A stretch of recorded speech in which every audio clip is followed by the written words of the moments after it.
to his room at night and scares the daylights out of him, you know. It reminded me of myself just right away. It seems like, oh, didn't that just finish happening to you last night?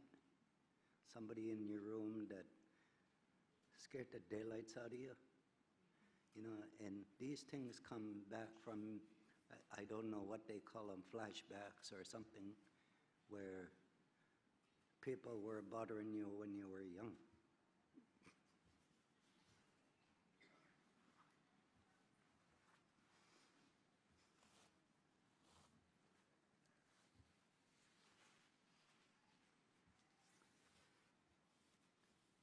You know, the craziest things that you think a child could see, you know. We've seen it, you know. We think priests are these holy people that are, you know, my parents used to think, you know, when a priest would walk into our house, they would do the sign of the cross and get on their knees and wait for the rosaries to be said, and, you know, that's how religious my parents were. You know, and we get home and try to explain to them, you know, no, Mom, you know, these people are child abusers. They're bothering children in the schools. They just finished bothering your daughter. I'm the witness. You know, and this morning I heard a woman say, the woman that was sitting here, the commissioner there, and she was asking about people that died in the Indian residential school. Well, I would like to acknowledge Marilyn, one of my friends, Marilyn Simon.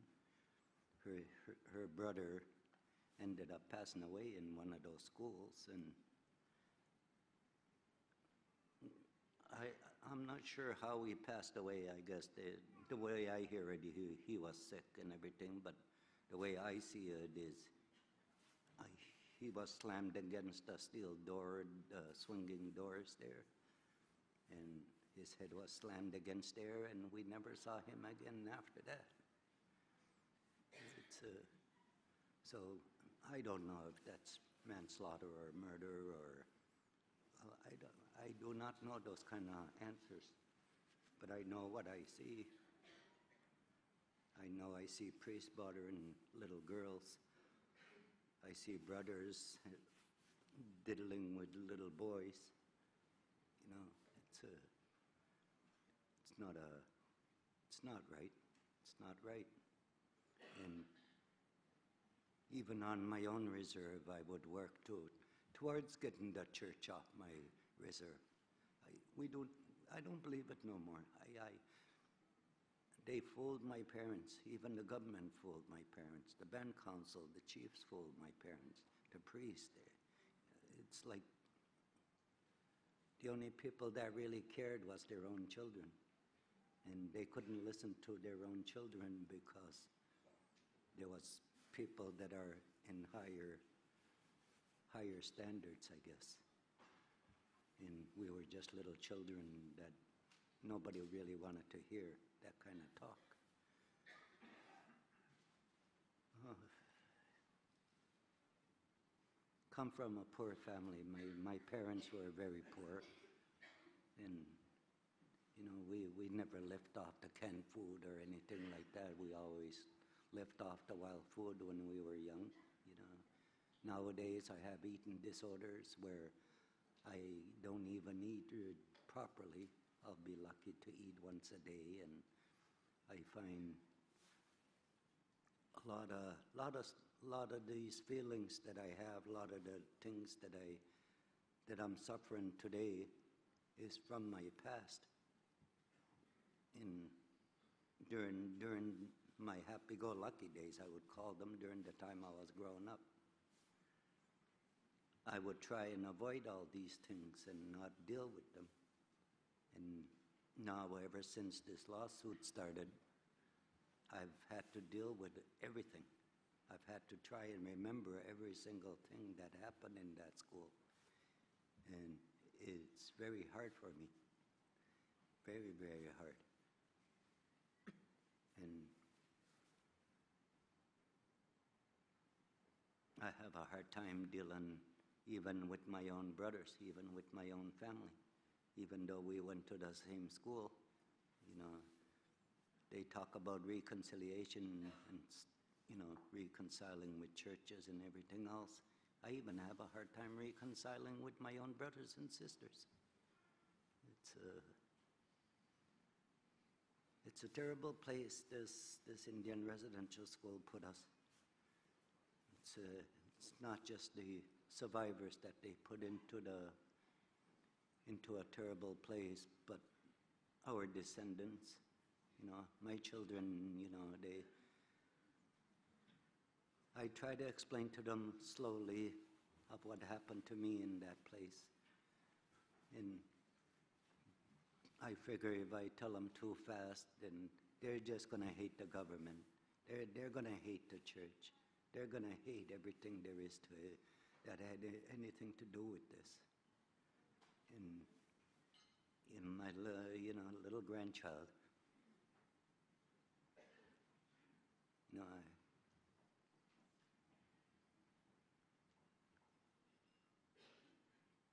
I don't know what I would do if I saw that kind of same thing happening again. You know,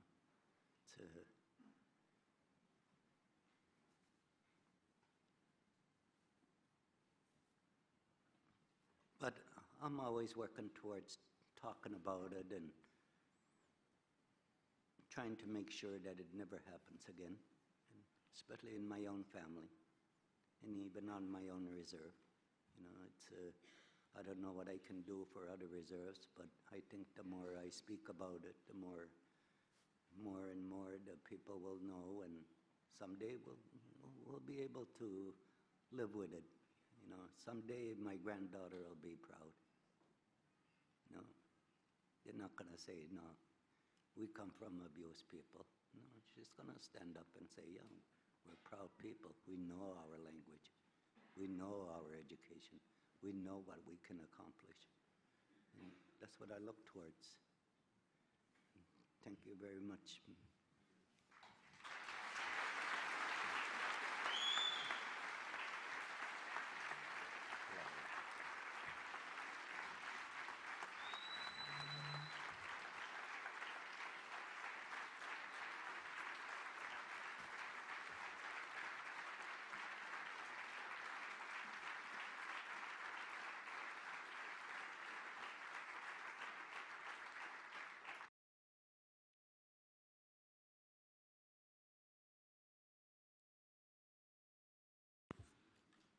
Paul Saint-Aubin. Has Paul arrived yet? If Paul is not here, est-ce qu'il y a quelqu'un qui sait que Paul?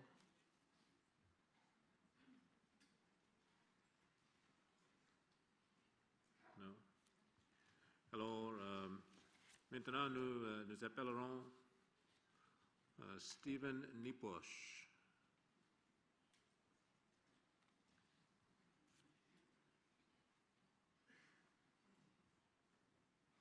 Is Stephen Niposh here? Oh, Stephen? Miigwech.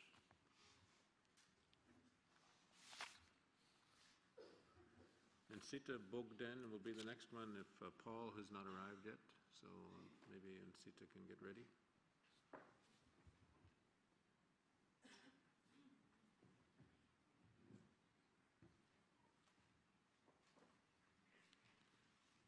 Welcome, Stephen. I mentioned to the other one, and I'll remind you that you have 15 minutes to make your comments. I think there's a clock here. Is there somewhere that you can see? It's in front of you? Thank you. Just keep an eye on it. No, don't cover it up. If you cover it up, I'll run over there and uncover it. But you can begin whenever you want. You have with you health supports and a member of your family. Health support here. And a member of your family. Okay. Want to introduce your family member?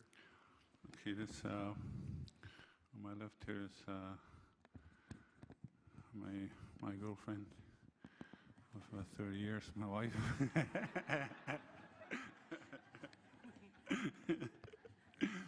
And on my right is my friend here. my health support. Let's use my friend first. Okay, first of all, I wanted to, I was wondering if I could postpone my statement to Vancouver. If my friend said the Aboriginal Affairs would be willing to pay my trip over there.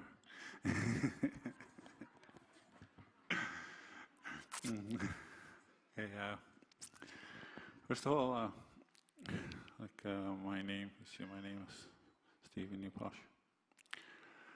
I went to, my first year I went to Mohawk Institute in Brantford. And after I learned what an institute was, I found out that's where they send people that have something wrong with them. And I guess that's what they thought when they sent us there. I guess they thought there was something wrong with us. And then I went to Latuk. And it's kind of, first experience I had being taken away was by my grandfather. I think he meant well, but he took me for my first overnight camping trip. And when it was time to go to bed,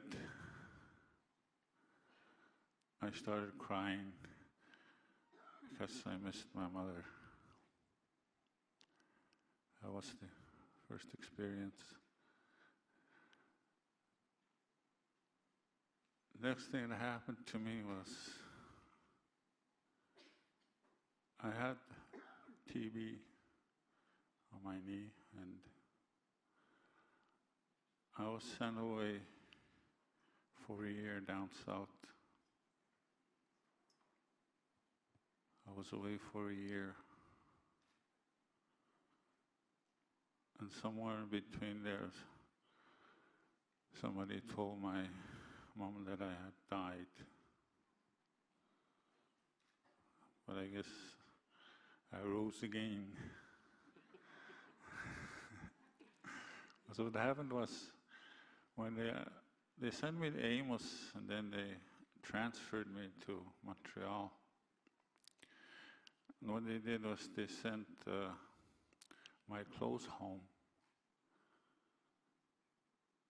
And when my mother got her clothes, I guess some lady told her that that's what they do when somebody dies, when a patient dies. You know. So I was wondering, she must have been really surprised following summer when I stepped off the plane.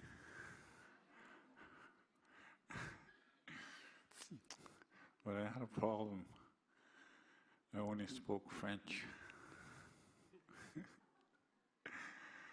So there was a lot of anger then, I guess, because they couldn't understand me. They didn't know what I wanted. But there was a guy there who spoke French, so he became my official translator, I guess. And then they sent me to my first year when I went to Brantford. We flew to St. Mark and Amos. We spent one night there. And that's where I first had my first driving lesson, 6 years old. There was this guy who let us use his pickup, driving around in the field. But I think I almost killed one of my friends. Almost ran him over. Because we were driving around and they were standing at the back, and I guess I was driving too fast and I put the brakes on and he flew over in front of the truck and I almost ran him over. Anyway, we took a bus from Amos to Toronto. And that's when I had my first taste of pretzels, my first pretzel. I remember that.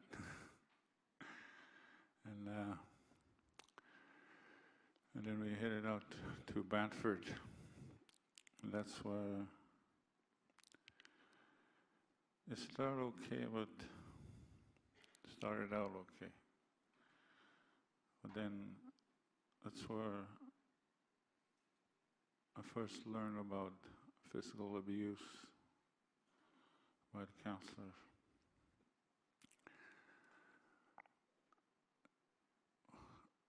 There were a couple of guys fooling around in the washroom in the middle of the night. And if you're here, I think you should confess. Because what happened was they woke all of us up. The counselor woke us all up, and we didn't do anything. And they lined us up and took us downstairs, and we all got the strap, even though we didn't do anything.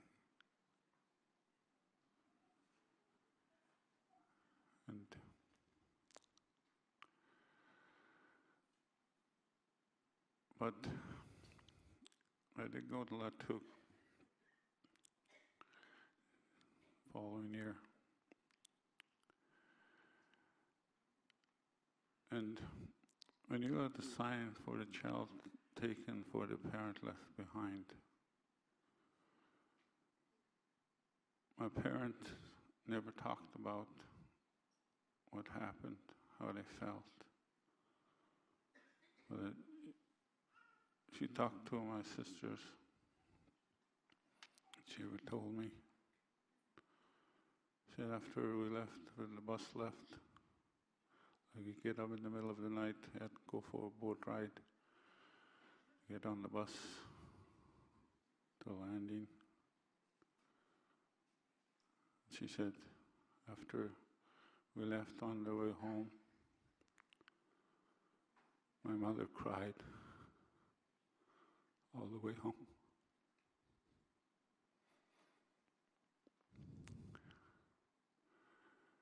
And that's why I think they forgot when they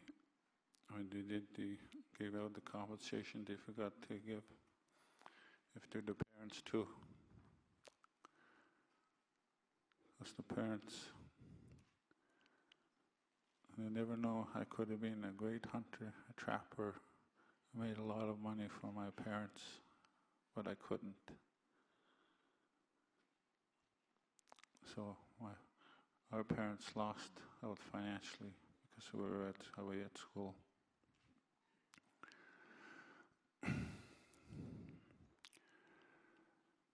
And when I turned 16, I quit.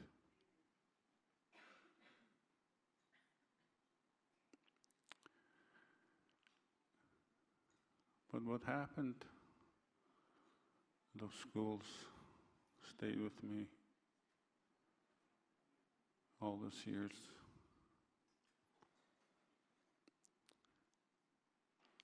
For over 20 years, I struggled. Alcohol and drugs.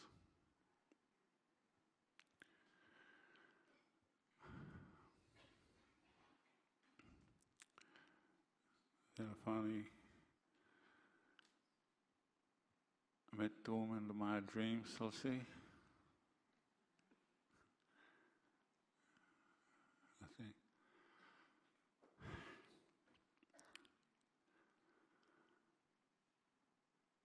Because if I hadn't met her, I might not be here. She helped me to deal with my pain.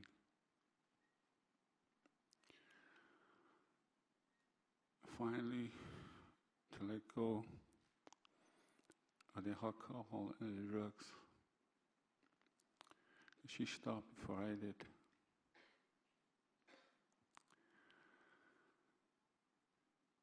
There were some funny moments I remember and I took. One time my kids get a careless, I told them, at one time there was a virus going around the school and it seemed to be like I was the only one who wasn't sick. The only one going to school. So I just wanted to tell you that, lies, see what lies can get you. So this is my counselor, I told him, no, I'm sick, my stomach. Next thing I know, I'm being transported to the hospital. And I wasn't even sick. And I was lying in bed at a hospital bed. And then my teacher, my teacher came to see me and she bought me a Pinocchio coloring book. And so that's where my lie got me.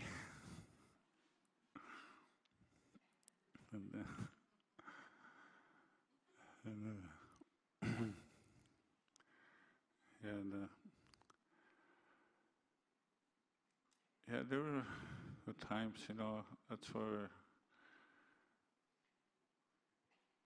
I played hockey. That's one of the pastimes I had, playing hockey. But my hockey career didn't go very far. The ice wasn't too good, there were cracks in the ice and one of my skates got caught in the crack and I fractured my ankle.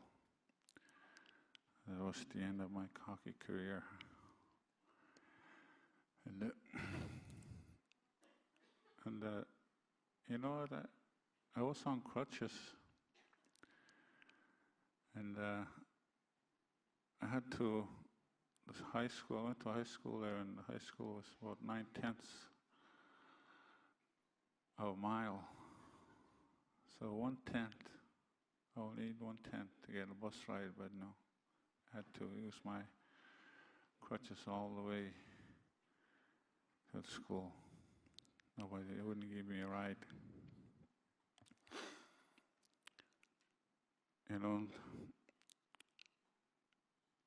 Closing, I'd like to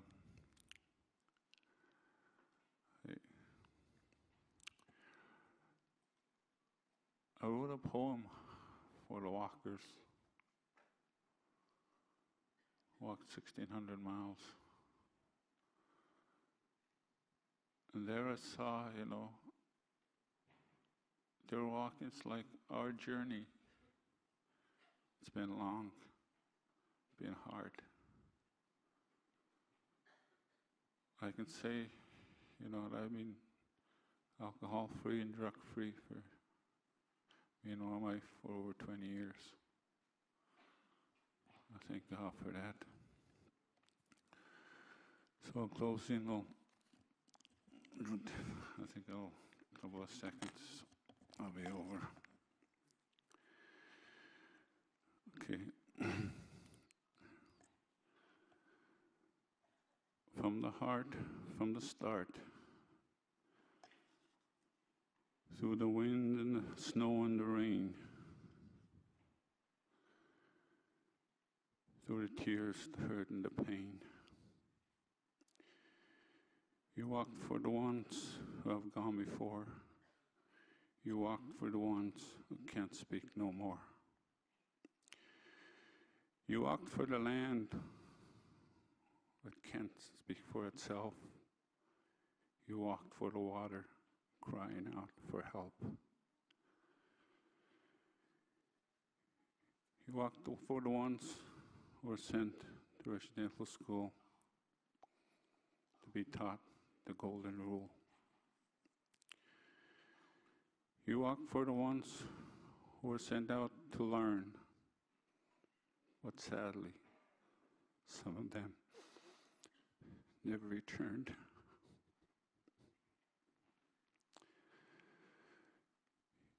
You walk for the ones, with tired, blistered and bleeding feet. You walk for the ones, living, sleeping on the streets. You walk for the missing women who were killed. But those lovely memories are with us still. You showed us what can be done when we walk together as one. We don't know when the journey will end, but we can walk together as friends. Because tomorrow the sun will shine again, and a new day will dawn. So walk on, Nishio, walk on. Thank you.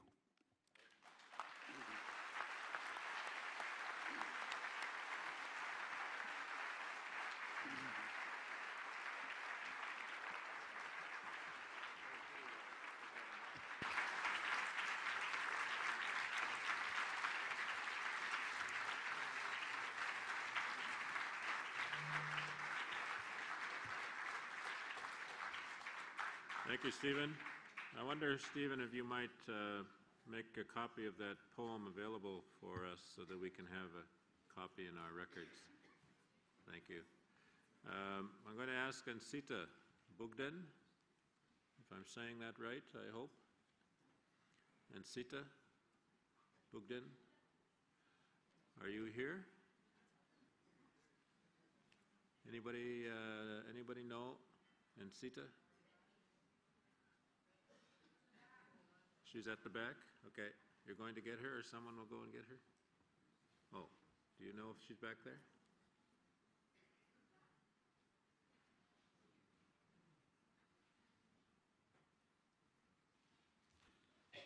You are Ansita? Yes. Okay.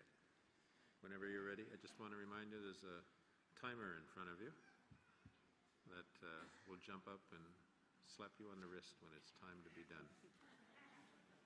And don't try to cover it up or ignore it, all right? Excuse me? The timer that's there. Okay. Keep an eye on it. Whenever you're ready, go ahead.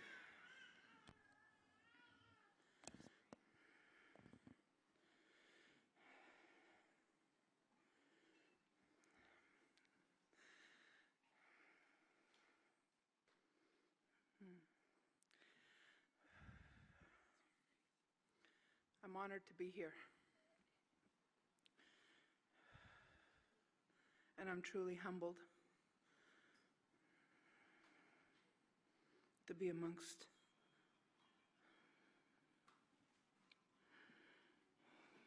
you people, my people. My name is Ansita Bugden. I'm a wife, a mother, and a homemaker. I have 5 children. I was a teenage mother at the age of 15.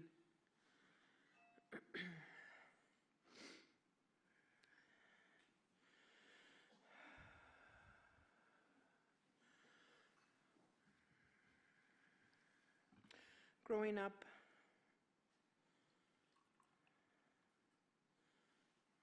as a child of a survivor hasn't been easy.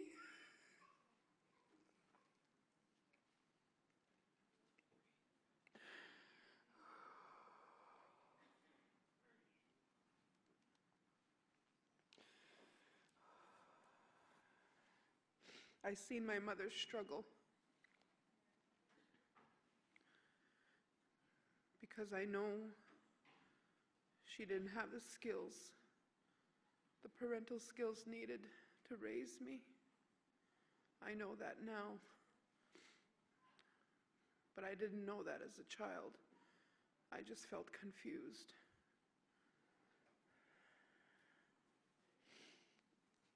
I'm aware that everyone is on different levels of their healing. Some have been healing for many years, some have just started, and some ignore it.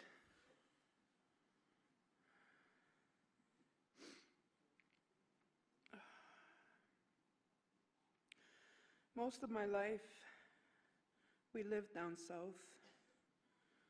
I was born in Ottawa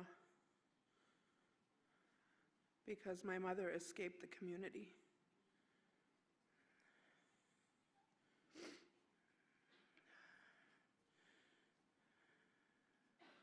Being brought up in a city from a young age, you lose your identity, you lose your language, you lose your status.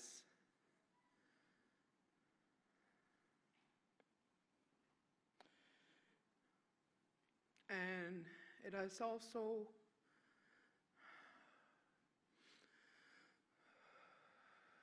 made me not know who I am.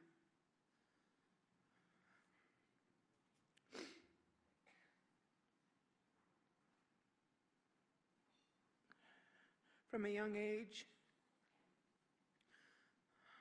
12, 13 years old, I started dabbling in drugs and alcohol.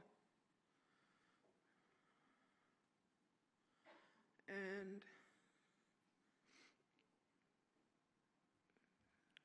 for 20 plus years after that, I was addicted, mostly to drugs.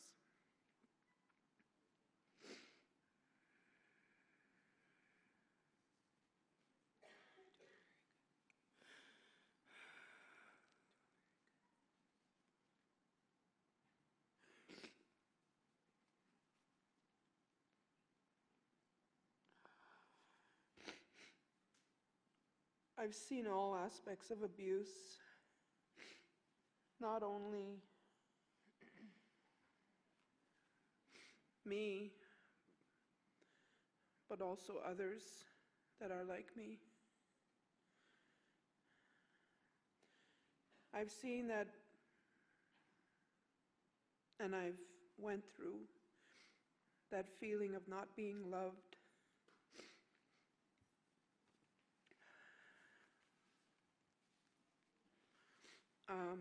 Also, like, no hugs. We're a very unloved generation.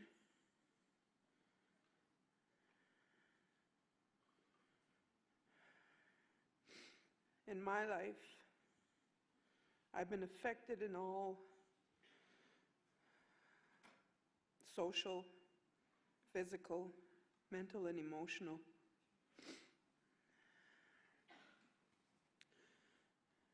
I've struggled with my weight all my life. And I finally found out after one meeting with a counselor why I have a hard time controlling myself with food.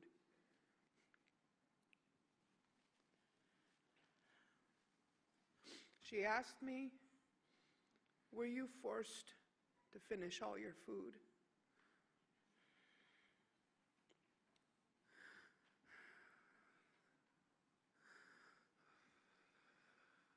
And I answered yes.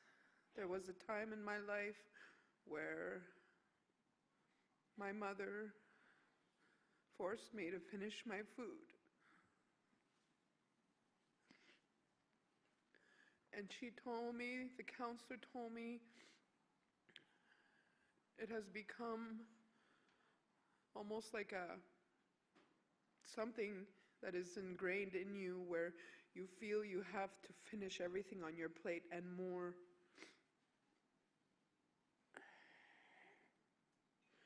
But I don't blame my mother.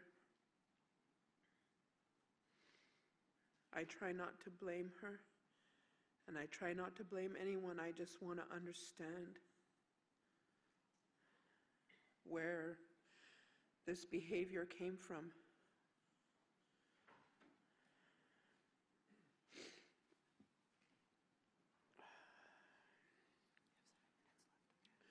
Being physically abused is another thing that I faced. I didn't understand it when I was young, why I was physically abused, why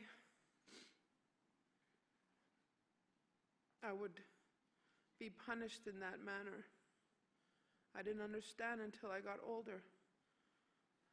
It's what she lived, it's what she's seen, that's all she knew. I've seen my family torn apart, and my family is still torn apart today. My mother's family. We don't talk. We ignore each other. And sometimes it lasts for years. There's so much hurt and unforgiveness.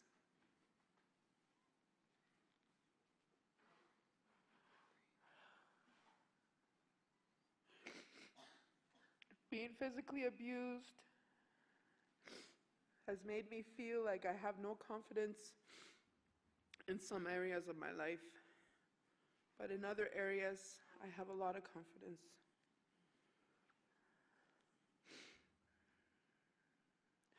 Seeing my grandfather physically abuse his children has really put a dent in my life. Having fear of the people who are supposed to love you has been something that I've been living with.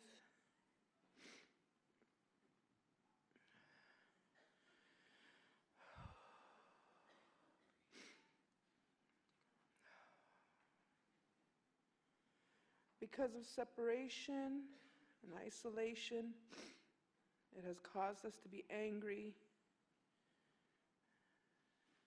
And sometimes I still don't understand why we're unable to just forgive one another and make amends. And this has to do with all relationships, not only in my family.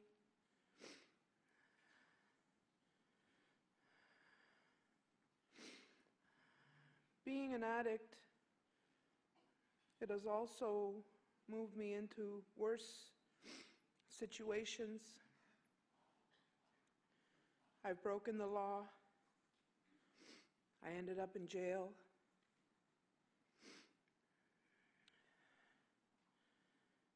But I overcame. I've even tried to commit suicide a few times in my life because of everything that just was so overwhelming.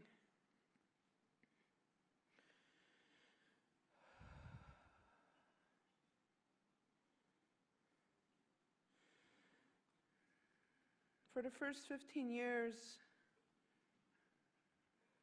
maybe I should say 15 to 20 years of my first son for his life, the first 15, 20 years of his life, I have been unable to be a good example for him and my other children that followed. I just started making a change in my life about 3 years ago. In our community, nowadays, our people feel like it's good to be seen as well, but really we're not. Anyone who is Native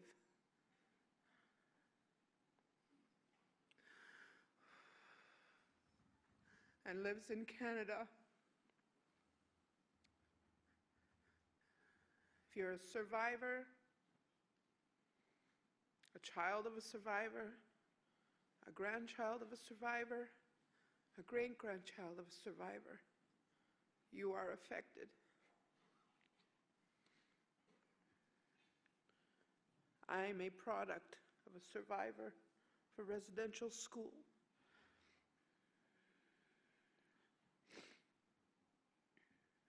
And our people need to start seeking healing.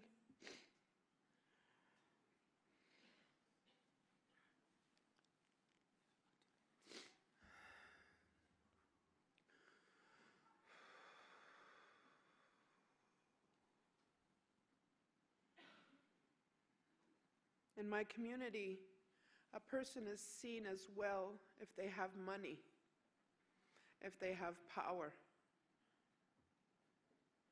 if they have a car, if they have a job. But people who are on welfare, who haven't been in school,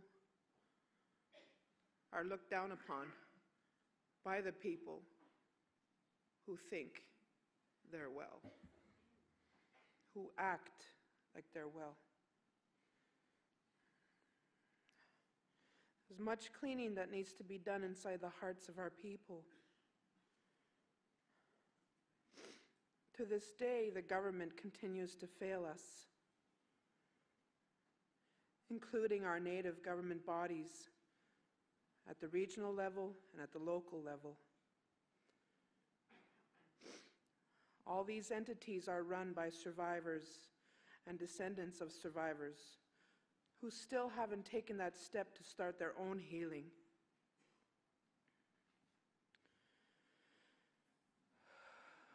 We have broken people leading broken people. Where does that lead us?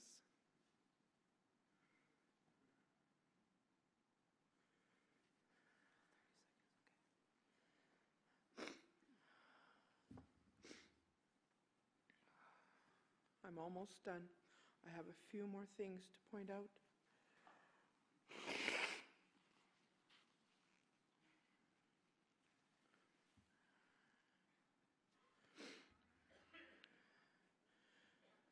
I believe our leaders need to start breaking the cycle of abuse and forgiveness in their own homes.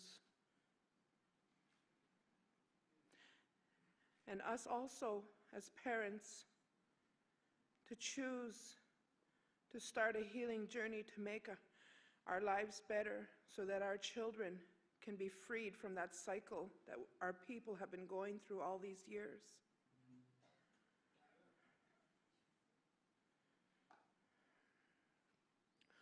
Only when our people receive that healing and begin to be truly free from the cycle that our people have been going through for centuries, then will we be able to reconcile. When we start reconciling in our families, in our homes, in our communities, in our nation,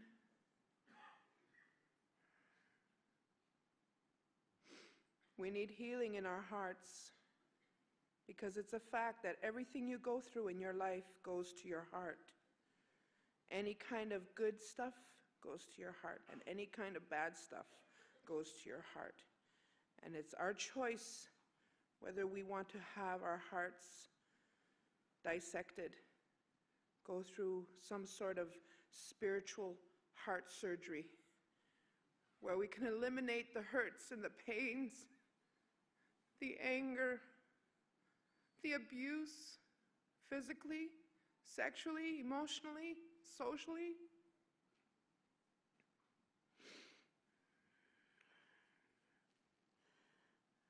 For example, in our local social services, they are also in that cycle.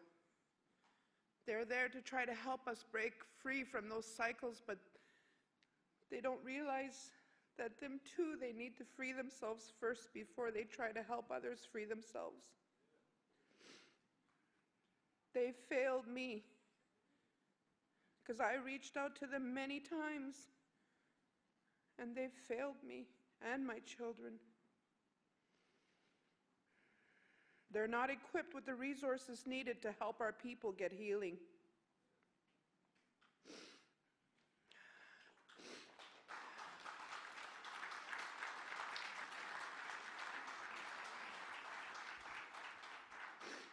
Many people wanted to attend these hearings from my community and other communities, but due to the lack of involvement by our local governments and leaders, we were limited as to how many could go or how many could attend here.